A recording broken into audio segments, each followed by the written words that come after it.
This is 9 on your side at 5:30. Good afternoon. Thanks for inviting us in. I'm Jeff Varner. And I'm Amanda Goodman. Thanks for staying with us after basketball. 9 on your side's Cliff Hiram will have a complete recap of today's NCAA action in just a minute. Yeah, right now, though, we have breaking news out of Lenoir County. Parents are outraged. South Lenoir High School went on lockdown today. The rumor mill running rampant. The school never contacted anybody about this. Let's get the latest right now. Yeah, Jonathan Rodriguez is out South Lenoir High School right now. He's coming to us via Skype. Jonathan, we'll start with you. What can you tell us? The school is up and empty right now for a Friday afternoon, but a lot of confusion right here in this parking lot. Starting at about 1 o'clock today with these 3 calls that came into the school. The first one being a bomb threat. So the school gets a call, it's a bomb threat, and they follow bomb threat procedures. They get all the students out. They evacuated the school. They had law enforcement come in to search the building, search the surrounding area. Couldn't find anything, so they were getting ready to move the students back in. About that time, 2 more calls come into the school here at South Lenoir High School, and that is a call of shots fired and a possible stabbing. So they now have to move from evacuation procedures to lockdown procedures. They got all the students back inside the school and was on complete lockdown. About all the time that this is going on with law enforcement here, not finding anything, was about when school was getting out. So, of course, you have parents who are starting to come up, and the school is on lockdown. A lot of them, as you said, upset, letting us know on our Facebook page that they had no idea that this lockdown was even going on. They did not get a notification, they were saying, so they get to the school and they can't get their students out, and they don't know what is going on. Turns out, luckily, all the calls ended up being fake, so that's the good news. We tried to call the school system to see if a notification was sent out during the time. We have not been able to get anyone on the phone with the school system since about 4 o'clock. I did talk to a teacher who said they did send a notification out through something called Connect Ed. She was not able to tell me what time that notification went out. So, again, a lot of parents upset saying, you know, we heard about it afterwards. They did confirm with us that they heard. Some got phone calls afterwards, but they wanted to know while it was going on. The teacher told me that they will get another notification tonight, wrapping things up and letting them know exactly what happened here today. But I think the big confusion and the big frustration talking with some of the parents is exactly where these phone calls came from, Jeff. Okay, Jonathan, we're going to continue looking into that. We've got another angle we want to take here. All right, Jonathan, thank you. We continue our team coverage right now from Kinston High School, where the Lenoir County Sheriff's Office says the prank calls came from. Yeah, if we find our Katie Banks there, she's there live now. Katie, what do we know?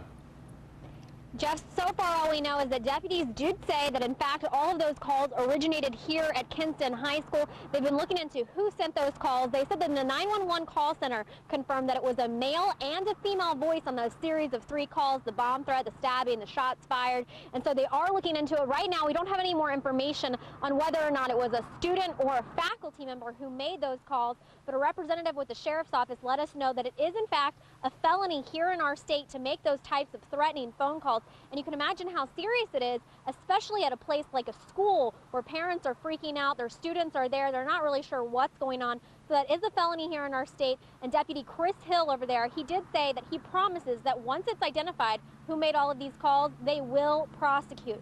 So we have been trying to get more information for you, trying to find out exactly where we are in that investigation. So far, we do not think that there have been any arrests in this. We have been calling over there to see how the developments have been playing out, but it's pretty calm over here. Students were actually playing soccer out in the fields. There's no confusion over here as there is over near Jonathan. But again, we will continue to follow this for you and bring you all of the latest updates in this investigation. All right, Katie Banks reporting. Thanks so much, Katie. A woman in Elm City shoots at 2 men who broke into her home when she was at home sick. According to reports, the woman said 2 men outside. She saw them. She heard them kicking down her back door. She ran and hid in an upstairs closet. The men apparently ransacked the house. When they opened the closet door, we're told she fired at them. The Wilson County Sheriff's Office searched the home. We're told the surrounding area, and they have 2 suspects in custody. The reward for a missing Fort Bragg soldier is now $25,000. 24-year-old Kelly Bordeaux disappeared last year early in the morning of April 14th. The last time anyone saw her, she was at the Froggy Bottoms Bar in Fayetteville. If you know anything about her disappearance, the reward is larger now, or if you have any information that can help investigators, call the military police immediately. Chilly weather continued today. Spring came and the heat took off, I think. Yeah, storm team Chief meteorologist David Sawyer is here now. I was up early with my daughter and her school for a Easter egg hunt, and I mean, I was dressed for winter. You had to. Absolutely, and that was wise to do that because temperatures were in the 20s across much of inland eastern North Carolina and even some 30s along the coast. Yes, some record cold as we started our Friday. Temperatures today struggled to reach the lower 50s, but we did meet that forecast high, 52 degrees, for example, our high in Greenville, and 54 in Richlands and the upper 40s. All the best we could do for the Crystal Coast at Emerald Isle this afternoon. Sunny skies for the most part, though. You're looking live at New Bern on this Friday afternoon, so a tranquil scene, a little light breeze blowing from the west, but temperatures are going down. Another cold night on the way. Clear skies through the evening hours. A gibbous moon in our sky, getting closer to that full moon status. 38 degrees at 9 p.m. and at 11 o'clock, 35 degrees and cold with light winds, allowing temperatures to maximize their chill through the overnight hours. That's why we have yet another freeze warning in effect. And because of the official growing season for the coastal areas, that's where the National Weather Service keeps the official warning. But I do point out that everyone in the east needs to protect those plants if they are coming up in your area. And speaking of coming up, we'll talk about some wet weather on the way. The weekend forecast straight ahead. All right, David, besides those cold temperatures, the other big story today, March Madness. All of the teams from the Triangle getting in on the action. Yeah, Duke escaped there, a big upset. NC State, not as lucky. Let's pull in our Cliff Pyron now for more. My bracket took a hit today, brother. Guys, it's been a really inconsistent year for NC State. You know, their fans really upset about the loss. State's out. Duke advances. North Carolina playing tonight. That's a big game. They're playing Villanova here tonight. Tough team. How are our brackets looking? A lot of upsets my bracket here. was busted from tip-off yesterday. You know, it was like perfect yesterday. That's because you kept talking about you were bragging too much. That's what happens. That's it. Karma. Everyone was perfect until Harvard last night with the big upset. Who would have thought? And then LaSalle today. We'll get to that. Let's check out some early action, and we'll start with Duke. The Blue Devils upset by a 15 seed last year. Not the case this year. Rashid Suleiman to Mason Plumlee there. That forced an Albany timeout. Plumlee finished with 23 points. If son Mason Plumlee's good, more is better. Check out Quinn Cook up top to Plumlee there. And then later, it's Seth Curry. What a day he had. He was absolutely feeling it, looking like his brother in March. Curry had 26. Albany played pretty well in this one, but there was no stopping Duke. The Blue Devils win 73-61. Every game we play is a huge game. We almost always get an opponent's best shot, where people are not afraid to lose. They're going to gain something if they win against us, but they're not going to lose anything if they lose to us.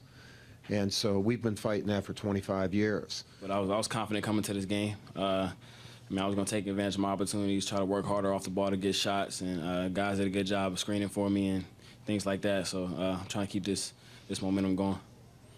In the East region, C.J. Leslie and the Wolfpack got the boot from Temple here today early on. Leslie showing off the athleticism here in transition. State still down 4 at that point. This NC State team had so much talent this year, but could never really put it all together. Temple was stroking from the outside. Jake O'Brien there.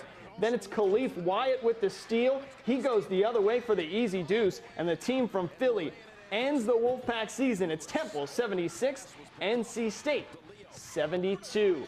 The other ACC team in action was the 2-seed Miami down there in the East region. It's Miami versus Pacific. This one was all Hurricanes. Tony Jenke finishes the lob there. Then it's Shane Larkin. This kid might be the best point guard in the country. Larkin finishes with 10. Miami cruises to the 78-49 victory. In the West region, who's ready for another upset? Marshall Henderson is. It's Ole Miss against Wisconsin, and he caught fire in the second half. Henderson cuts the Rebel deficit to 3. Then he ties up the game from the corner here, and Ole Miss had all the momentum. Henderson finished with 19. Then it's Murphy Holloway. Gets the steal, goes the other way for the bucket. Another 12-seed wins. Ole Miss knocks off Wisconsin 57-46. In the game you just watched here on 9 on your side, it's Doug McDermott and Creighton taking on Cincinnati. And it was the Bearcats with the early lead. Kashmir Wright hits the deep 3 there.